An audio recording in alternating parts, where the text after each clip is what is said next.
All right, everybody, welcome to Math with Grace.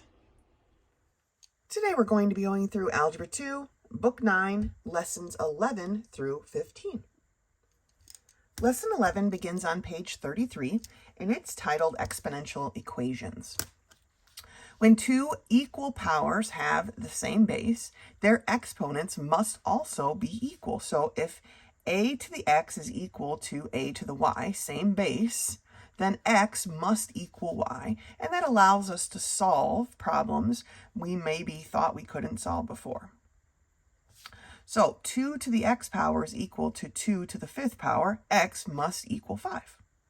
If the bases are not the same, one or the other can sometimes be re-expressed so that they will have a common base. That being said, that leads us into example 1. Solve the equation 2 to the power of x plus 2 equals 8 to the power of x minus 2. Now, they obviously don't have the same base, but 8 can be expressed as a base of 2 because it's 2 to the 3rd power. So it becomes 2 to the power of 3 times the quantity, x minus 2. Remember, we've got to distribute this through, and then we can just set the two exponents to equal to each other and solve. All right? For equation 2, or example 2, sorry, solve the equation 1/4 to the x power and 1/8 raised to the power of x minus 1. Again, not the same base, but they can be expressed as the same base. They can be rewritten and expressed because 1/4 is the same as 1 over 2 to the negative, or 2 to the 2 power, which can be rewritten as 2 to the negative 2 power times x, because don't forget the exponent that was already there, right? And the same with the 8. 8 is 2 to the 3rd power, so we have 1 over 2 to the 3rd, which is actually 2 to the negative 3rd power times the quantity x minus 1. We can set the two exponents equal to each other and solve. All right, let's turn the page. When we turn the page, we turn to the homework problems. So we are in Algebra 2, Book 9, Lesson 11, page 34. Problem number 1, the instructions say solve the following equations. Problem number 1 is 2 to the power of 3x minus 1 equals 2 to the power of 2x plus 3. They have a like base, so we simply set 3x minus 1 equal to 2x plus 3, okay? We combine our like terms, so we're subtracting 2x from both sides and adding 1 to both sides, so we get x is equal to 4. That one was pretty straightforward, okay? Number 2, we have 3 to the 2x minus 2 equal to 3 to the power of x minus 1. I should be saying to the power of, so it makes more sense. Again, like bases, so I'm setting our exponents equal to each other. And then I'm combining my like terms. So I'm going to subtract an x from both sides, add a 2 to both sides, okay? Those cancel, these cancel. We have x is equal to 3. All right, what about number 3? For number 3, we have 125 to the power of x minus 1 and 25 to the power of x. Now, neither one of these is a like base, right? But they can be. 25 is 5 to the 3rd power, but we also need to keep that x minus 1. And 125 is 5 to the 3rd. 25 is 5 squared, and we need to keep its exponent. So now we have like bases, and we can set our exponents equal to each other. Now, do not forget to distribute. So we get 3x minus 3 is equal to 2x. And then we need to combine our like terms. So I'm going to subtract a 2x from both sides. I like to keep my variables positive.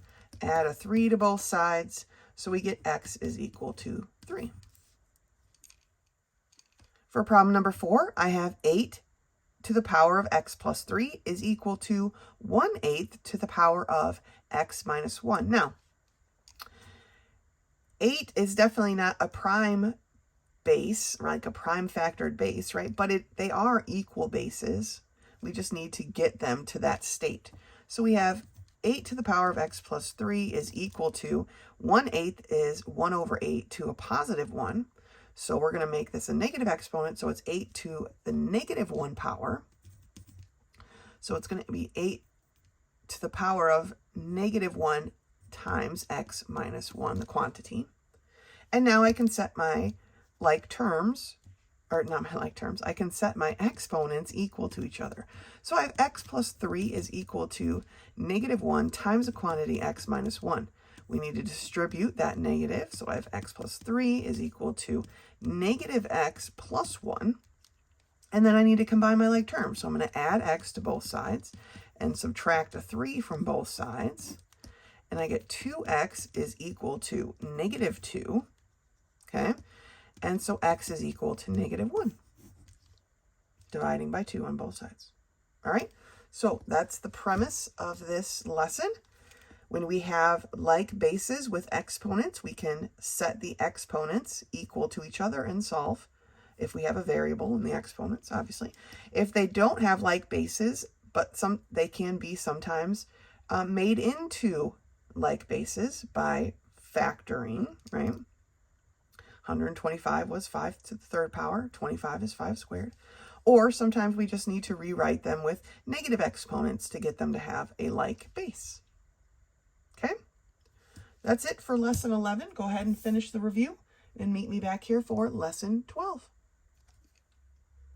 Lesson 12 begins on page 36 and it's titled Conic Sections and Analytic Geometry, Translated Ellipses. Now, we've been working with ellipses at least 2 other times in this book alone, and so we're getting pretty comfortable with them. Now we're going to be moving them around the coordinate plane, right? Here's the regular for the ellipse at the origin point. It's one of these two things, right? But it's not always at the origin, right? And so we need to add in our h and our k. Now remember, h always belongs to the x value, k always belongs with the y value. It doesn't matter where the a and the b is. The h goes with the x, the k goes with the y, and our center then is at h comma k. Also remember that this negative in the formula is part of the formula. So we need to decide for our h and our k, for our origin, what is going to make this 0, okay? Or basically the opposite of whatever the sign of k is written there. So let's take a look at a couple of these examples, and then we've got the problems right here on the next page. So example 1, write the equation for a vertical ellipse centered at -2, 3 with a major axis length of 10 and a minor axis length of 6. So vertical tells me that the y-axis is my longer axis. The y is going to be this 10, and the x is going to be at the 6th, okay? So I'm at -2, 3. So immediately I can put those in, or basically like the opposite of those, right? It's going to be x plus 2, the quantity squared, and y minus 3, the quantity squared. Because the length of the y-axis is 10, half of that is 5. So my a is equal to 5. So I would have to square it to get 25. Because the length of my minor is 6, half of that is 3. 3 squared is 9. And then there's our equation, okay? Because remember, 2a and 2b is the length of the axis. So they gave us the length. We need half of that to get our a and our b. And then we square that to get what actually goes into the formula. Okay. It says to determine the focal points, the distance of C needs to be added and subtracted from the center h comma k along the major axis. So now what about finding the focal points once we've moved our axis, right, or our center of our ellipse? Well, to determine the focal points for this example here, right, they are taking the square root of 5 squared minus 3 squared, which is 25 minus 9, or the square root of 16, right? So the answer is 4. Normally, when our ellipse was at the center, we would just go 4 points on the major axis, right? But now our center is at -2, 3. But it's really not that different, okay? They're talking about adding and subtracting, but if you just go to -2, 3 and use that as your starting point, and then go 4 points in the direction of the major and 4 points in the other way of the direction of the major, and that's the same, that's their focal point, okay, your focal points. You can label them just as easily, and then you can see, oh, I'm at -2, 7, and I'm at -2, -1, all right? But to add or subtract the value of the center, we know that in this equation, we were vertical, right? So the y-axis is the major axis, and so that's where they added and subtracted it. Our center point was at -2, 3, so they added 4, and they subtracted 4 from the y value, all right? And so if you're not graphing it, that's how you can figure them out, all right?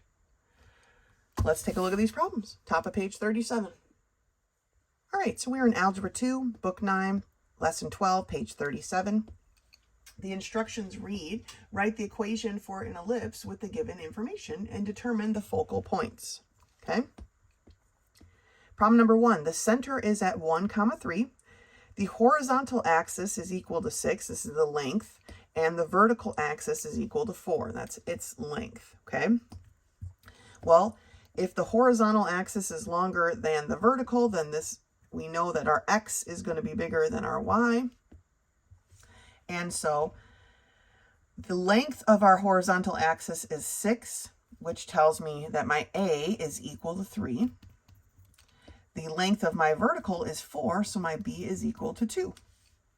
So filling this in, I have x minus 1, the quantity squared, over a squared, which is going to be 9, plus the quantity y plus 2, or not plus 2, sorry, minus 2,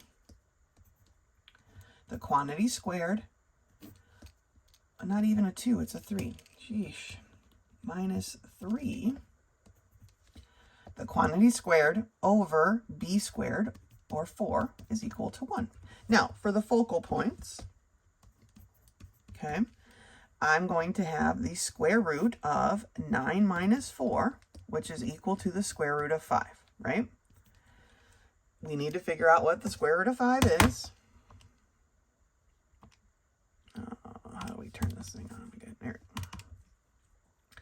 So we have the square root of 5 is equal to 2.236 or 24. 2.24 is our distance. So because the horizontal axis is my major axis, I'm adding or taking away from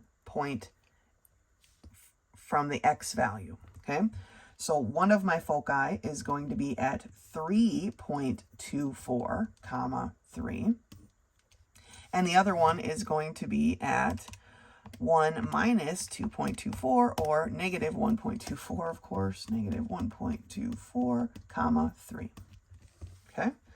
So these are my foci, and this is my equation. All right, let's take a look at number 2. For number 2, we have a center at -2, 1, a vertical axis, which is equal to 8. So vertical, remember, is a y, and the horizontal is a 6. So this time my y is my a, and half of 8 is 4, so my a is 4. Half of 6 is 3, and so my b is 3. And now I can basically write the equation for my ellipse.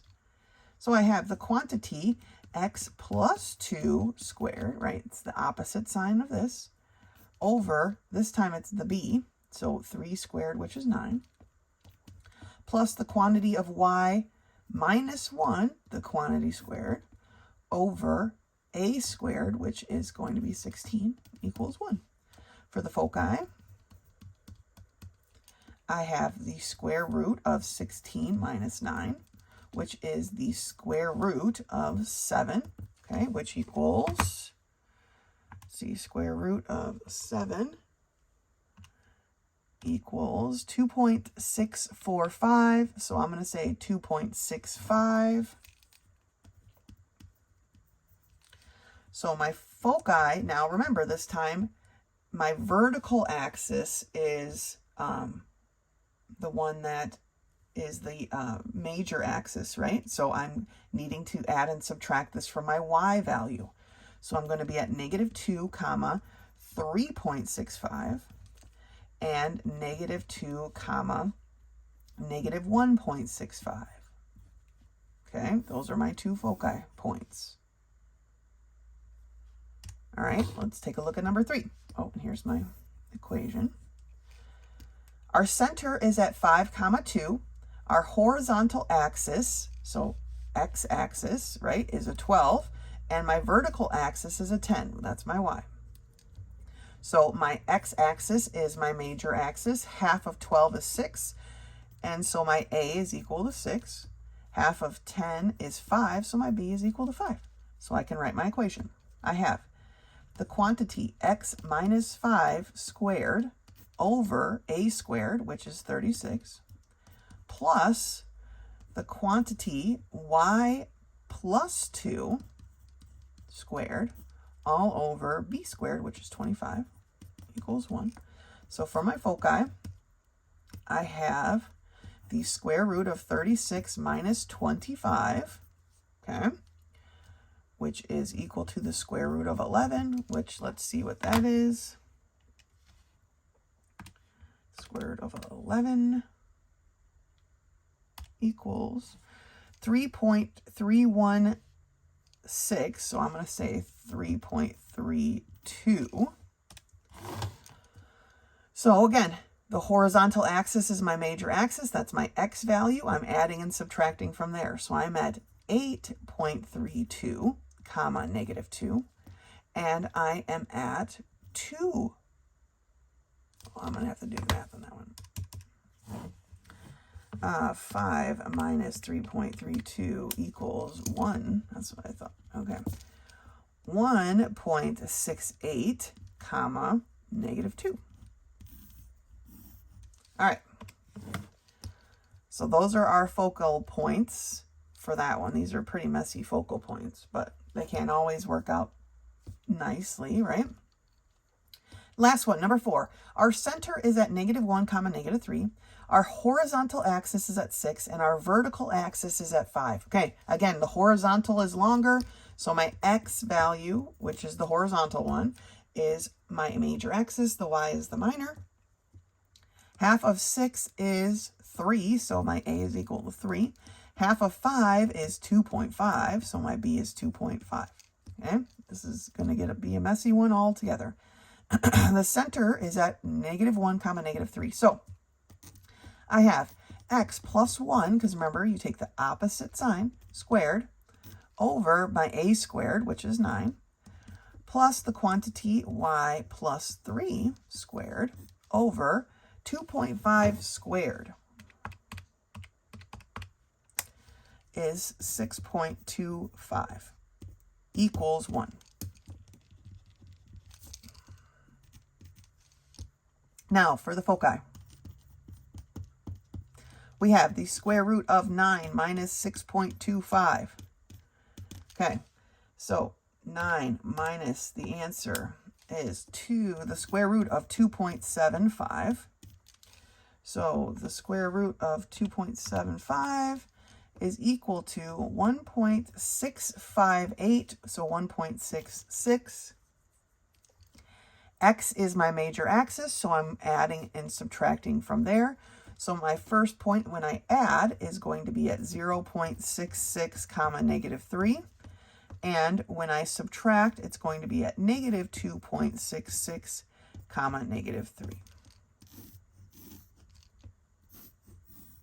Okay? And so that is how we write the equation from the given data and how we find the focal points from the given data. Okay? That's it for lesson part of lesson 12. Go ahead and finish the rest of the review and meet me back here for lesson 13. Thank you. For lesson 13, it is titled The Probability of Compound Events. We're on page 39. It says a probability calculation may include more than one event. These are called compound events. Okay, the example here is when choosing a number randomly from the first 10 digits, so 0 through 9. What's the probability of choosing a number less than 4 or a number greater than 7? Okay, so here are the numbers less than 4. Here are the numbers greater than 7.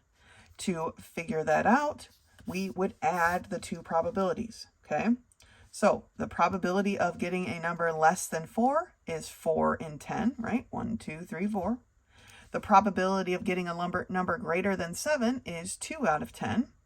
Those can both be reduced, but they just went ahead and added together. 4 tenths plus 6 tenths, or 2 tenths is 6 tenths, and then reduced to 3 fifths. Okay, that is the probability, 3 and 5, of drawing one or the other. Okay, it says here when multiple events do share elements, the probability calculation is affected. Sometimes those events share something. What is the probability of choosing a number greater than 5? Okay, which are all of these. Or, again with the or, a multiple of 2, and these are all the multiples of 2. Here is what they share. Okay, now we don't want to count that twice, right? We have to take care not to count these things twice. Now, if you're drawing this Venn diagram, it makes it kind of easy. There's 1, 2, 3, 4, 5, 6, 7, right? But we don't always draw those. It's not always convenient to draw them. So after adding the probabilities of the individual sets, we need to subtract the probability of the intersection. So it's the probability of the first thing plus the probability of the second thing, subtracting the probability of where they intersect. Okay?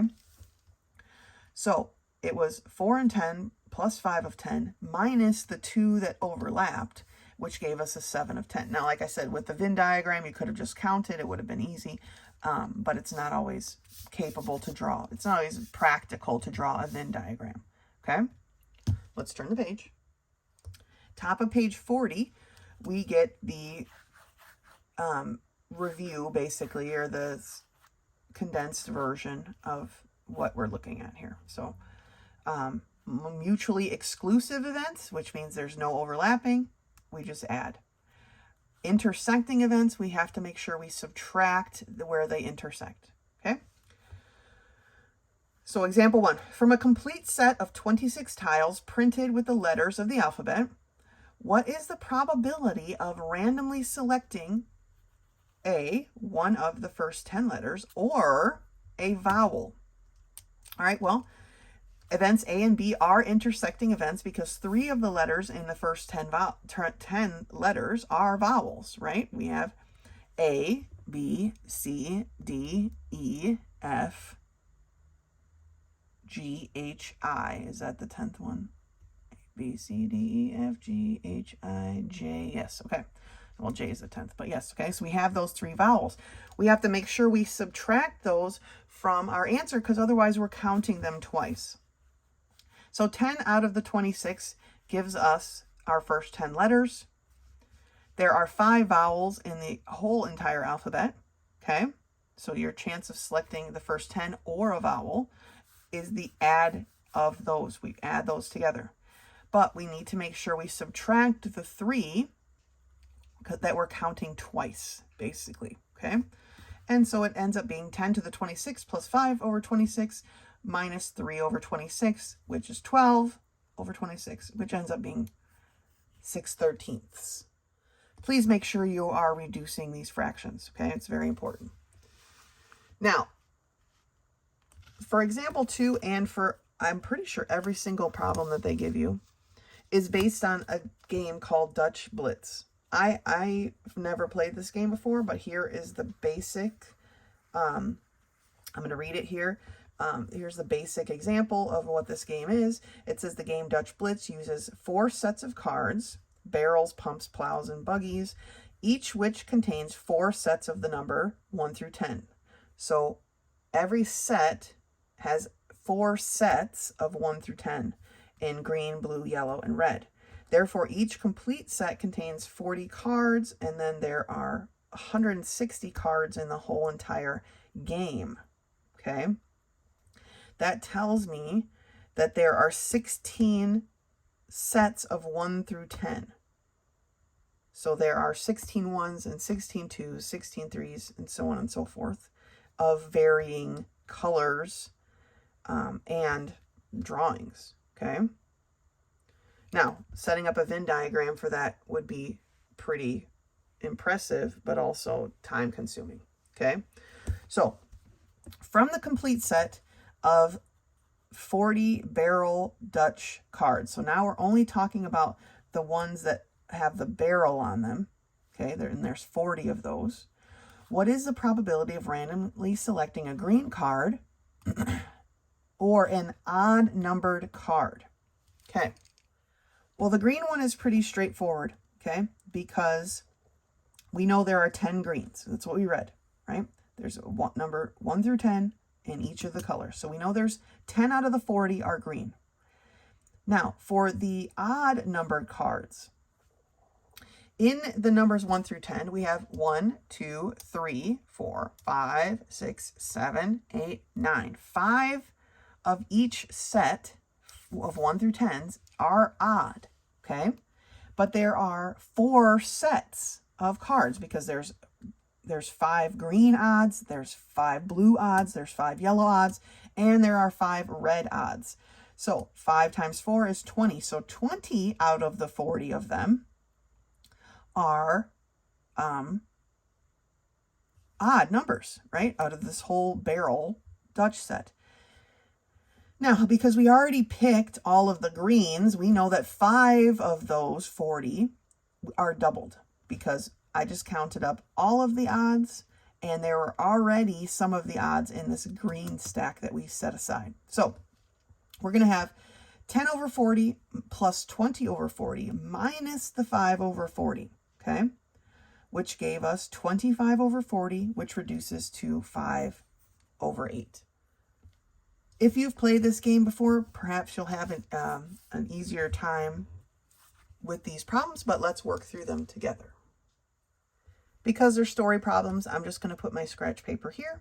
It says, from a complete game of 160 Dutch Blitz cards, so we're taking all of them, what is the probability of randomly selecting a 10 or a blue card? Now, remember what I told you in the beginning, there are 16 of every number, right? That's what makes up this set. So I know there are 16 10s.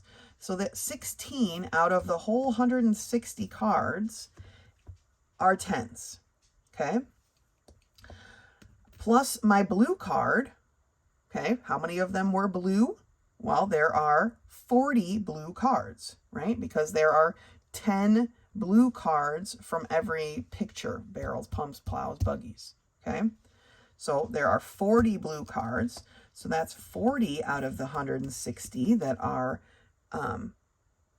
blue, but we've overlapped because some of those blue cards were 10s. So the question is, how many of the blue cards were 10s? Well, each barrel, pump, plow, and buggy has a set of blue cards, and one of each of those are a 10, okay? So from the entire deck, we have 4 blue 10s. Okay, does that make sense? So we need to subtract the 4 blue 10s that we have. All right? I don't know, like I said, maybe if you've played this game before, this is like makes total sense to you, but it definitely is not a game I've played. I don't really know what the cards even look like. So I'm trying to visualize what we're dealing with here. But I have 16 plus 40 minus 4. Or I basically have 52 out of 160. Now we need to reduce this. 4 goes into each of these numbers evenly. 4 goes into 52 13 times, and 4 goes into 160 40 times. So you have a 13 and 40% chance of drawing a 10 or a blue card. Now, you know how I feel about weird probability numbers. So if we take 13 divided by 40, we get a 32.5% chance. Okay, that makes a little bit more sense of drawing a blue. Now, that's obviously not part of the problem, but for me personally, it helps me understand what's exactly happening. So let's look at number 2. For number 2, it says from a complete game, again, we have the whole 160 cards, Dutch Blitz. What's the probability of randomly selecting a number less than 4 or a red 10? Okay, now, a number less than 4. We know that there are 16 of every number, right? So for less than 4, we have the numbers 1, 2, 3. So 3 of those times 16, 3 times 16 is 48 numbers. So 48 of the 160 cards are less than 4, okay? Red 10s. Remember, there are 4 sets of red numbers, and one of those is each a 10, okay? So we have 4 out of 160 are red 10s. Now, did any of that overlap? A number less than 4 and a red 10? No, they don't overlap, so there's nothing for us to subtract. So we end up again with 52 over 160, which is 13 over 40, which is the answer the book is looking for, or a 32.5% chance again. Okay, same probability, different setup. They didn't overlap at all here, so we don't have to subtract anything. We didn't double anything up. All right, let's take a look at number 3. For number 3, it says here, from a complete game, again, so we have all the cards. What is the probability of randomly selecting an odd number or a green prime number? Oh boy, this one's stretching us a bit. Okay, odd number, like out of all of them. So how many odd numbers do we have? We've got 1, 2, 3, 4, 5, 6, 7, 8, 9, right? There's 5 odds in each set of 10 cards, and there are 16 set of 10s. So there are 5 times 16 odd numbers. So there are 88, or no, not 88, 80. Well, that makes sense. Out of the 160, there's half of them are odd, right? 80 out of 160 are odd. All right, that wasn't much of a stretch. Maybe today it was, but that makes total sense.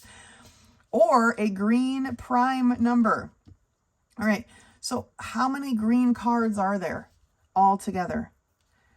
There are 4 times 4. No, that is not true. There are 4 sets of green numbers, right? 10 each. So technically altogether, there are 40 green numbers.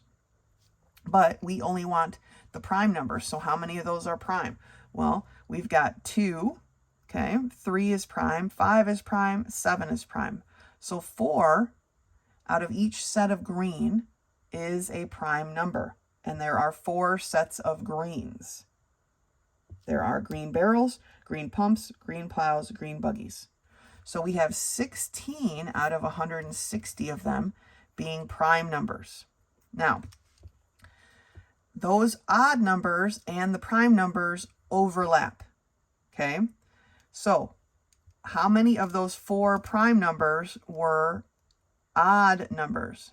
Well, not the 2, but the 3, the 5, and the 7 are all odd numbers. So 3 out of all of those, so 3 times 4, so 12 out of the 160, or 12 out of the 16 that we counted twice, because we counted them as prime numbers and as odd numbers. So we have to take them out, okay? So we have 80 plus 16 minus 12, or 80 basically, plus 4 is equal to 84 over 160. Reducing our fraction, 4 goes into each of this, 4 goes into 84 21 times, and it goes into 160 40 times. So 21 out of 40 chance, again, that's kind of silly. So 21 divided by 40 gives me a 52.5% chance of drawing an odd number or a green prime number. Okay, these are very specific. I don't think anybody's out there like, oh, let me draw a green prime number. I don't know, because I've never played the game. I don't know what you have to do to win. So maybe you have to draw green prime numbers to win. Maybe. I don't know. Let's take a look at number 4. From a complete game, so we have the 160 cards. What is the probability of randomly selecting a multiple of 4 or a yellow card? All right, multiples of 4. Right, so we have 4 and we have 8. The cards stop at 10. So from each of the 16 sets of colors, 2 of them are multiples of 4. Okay, so 2 times 16 is 32 out of 160. Plus a yellow card. All right, well, how many of those cards are yellow? Remember, there are 10 yellows in each of the barrel, pumps, plows, and buggies. So there are 40 yellow cards out of the 160. Okay, now we definitely overlapped because there are multiples of 4 in every set of the yellow that we talked about. So how much did we overlap? Well, we already decided 2 of them were multiples of 4, right? And how many? There are 4 sets of yellows, so that's 8 yellow multiples of 4 that we counted twice. Okay, so 32 plus 40 minus 8 is going to be equal to, yes, 64. 64 out of 160. And 4 goes into each of these. 4 goes into 64, 16 times, and it goes into 40 times, and then we can divide this even more by 8. So that's 2/5. 2/5 is, I know this is 40%, but okay, 40%. I already committed to the calculator. All right, 40% chance of drawing a multiple of 4 or a yellow card. Or being the word here that tells us exactly how to process this problem. All right, last one, number 5. From a complete game again, so we are at our 160 cards. What is the probability of randomly selecting a green 4 or a multiple of 2? Okay, there are 40 green cards in this big deck, right? But only 4 of those are the number 4. So you have 4 out of the 160 that are green number 4s. Multiples of 2, on the other hand, are quite more expansive. Yes, because we have 2, 4, 6, and 8. And 10, because 10, we go to 10, right? So 5 out of, or half, basically, of every card is a multiple of 2. So that's 80 of the 160 are multiples of 2. Now, because 4 is a multiple of 2, all of these are being counted twice, so we have to then subtract the 4 of 160, right? So these cancel each other out. So it's 80 over 160. It's a 1 over 2 chance, which is 50%. Right? You have 50% chance of drawing an even number or a green 4, which is an even number, okay? 50% chance. All right. That is the setup for lesson, I forget which lesson we're in here, 13, sorry. Okay. we want to, because we're using this or, we're adding the probabilities of the two things happening, right? The probability of getting a green 4 plus the probability of getting a multiple of 2 or an even number. But we need to, if they overlap, we need to make sure we're subtracting the parts that they're overlapping, okay? We don't want to count the overlaps twice because they don't exist 2 times, all right? So we need to make sure we're subtracting that overlap. They want you to solve for basically just the ratio. I put the percent on there because it's easier for me to understand sometimes, although 1 in 2 chance is pretty basic, but sometimes which was the one here, you know, number 2 was a 13 and 40. And both of these were, it's like, what does that even mean? So it's a 32% chance. I like to see the percentages. That's just me. All right. Go ahead and finish the review for 13. Meet me back here for 14. Lesson 14 begins on page 43, and it's titled Solving Exponential Equations with Unlike Bases. So a couple lessons ago, we did exponential equations with like bases, like 2x is equal to 2 to the 8th power. We could just set our exponents equal to each other. But sometimes they have unequal bases, but it can still be solved taking the logarithm, base 10 or e base, of both sides and applying properties of logarithms. So log base a of x is equal to log base a of y if and only if x is equal to y, okay? That's the basic setup. So solving this equation, log base 3 of 3x, the quantity 3x minus 4 is equal to log base 3 of the quantity 2x plus 1. Well, we can set those, the arguments equal to each other and solve for x. Now, sometimes it's not set up that easy. Technically, those had the same bases, right? I guess those weren't the arguments. These are the exponential parts. We set those equal to each other. They have the same base still, though.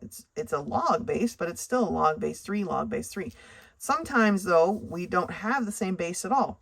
2 to the x power is equal to 7. Now, we've done these problems in reverse, right? We've solved these problems for the x, but they were just set up a little bit different. So 2 base 7 to the x power, we're going to change it to log. So log of 2 to the x is equal to log of 7. Because the x is an exponent, it gets to be dropped out front. So now we can divide both sides by log of 2. So it's going to be log of 7 divided by log of 2, and we get 2.8074. And they have you check your answer, and it's pretty darn close, okay? Because we're rounding, it's never going to be, not never, but it's rarely going to be exactly perfect. But this basically, once you solve for x, it's understood to be 2 to that number, 2.8074 in this case, is equal to 7. All right, let's turn the page.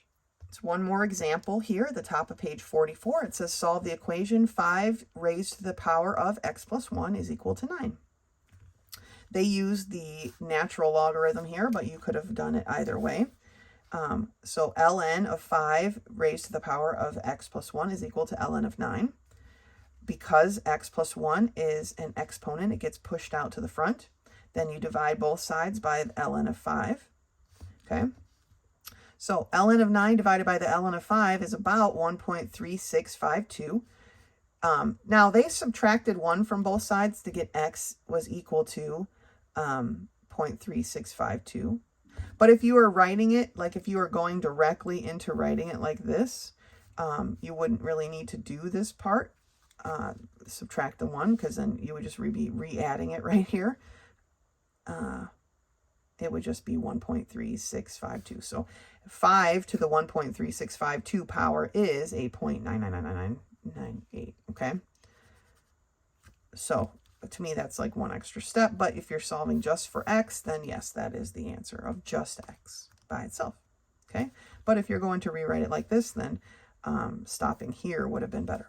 Does that make sense? I hope so. Let's take a look at these problems together. All right, we're in Algebra 2, Book 9, Lesson 14, page 44. The instructions ask us to solve. And so we're looking at problem number 1. 3 to the power of x equals 2. So to solve this, we need to go to the log of 3 to the x power is equal to the log of 2, right? The exponent of x comes out to the front, so x log of 3 is equal to the log of 2, dividing both sides by the log of 3 will give me x, okay? So let's make sure this is somewhere we can see. We have the log, oh, can never find it, of 2. Make sure you're closing your parentheses, divided by the log of 3 is equal to 0.6309. Sorry, 6309. 6309 is my x, okay? That tells me that 3 to the 0.6309 power is equal to 2, right? Which makes sense because 3 to the 1 power is 3, so it would have to be smaller than that to be a 2. For number 2, we're going to set it up the same way, right? We have 5 raised to the power of x minus 2 equals 6. So we're going to change that to the log of 5 to the power of x minus 2 is equal to the log of 6. The x minus 2 comes out front. So x minus 2, the quantity x minus 2 times the log of 5 is equal to the log of 6, divided both sides by the log of 5.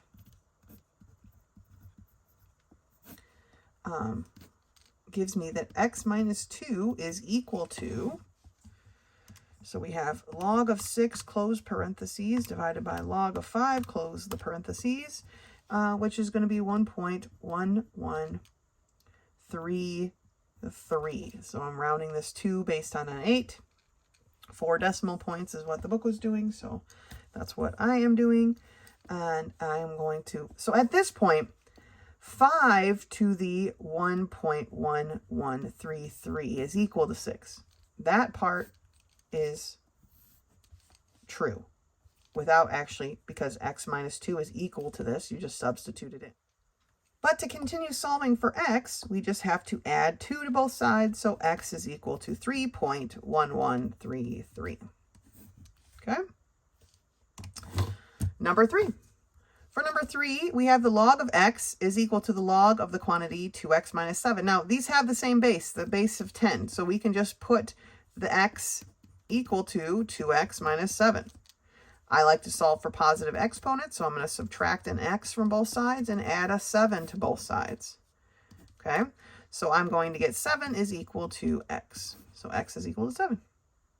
Okay, that one's, they have the same base. So just like we were doing before, the form is a little bit different, but these numbers are equal to each other when they have the same base. All right, last one, number 4. We have 7 raised to the power of 2x plus 1 equal to 3. This is going to be a log one. Now, you could do the ln. You will come up to the same answer. I'm just sticking with log because consistency, I guess. Okay. This is the exponent. It's going to drop out front. So the quantity 2x plus 1 times the log of 7 is equal to the log of 3, dividing both sides by the log of 7. Tells me that 2x plus 1 is equal to log of 3, close the parenthesis, divided by the log of 7, close that parenthesis, or 0.5646. I'm rounding this 5 based on a 7, okay? Now, from this point, you could say that 7 to the 0.5646 is equal to 3. That completes this equation, but in solving for x, we need to subtract a 1 from both sides. So we get 2x is equal to negative 0.4354, and then we need to divide by 2.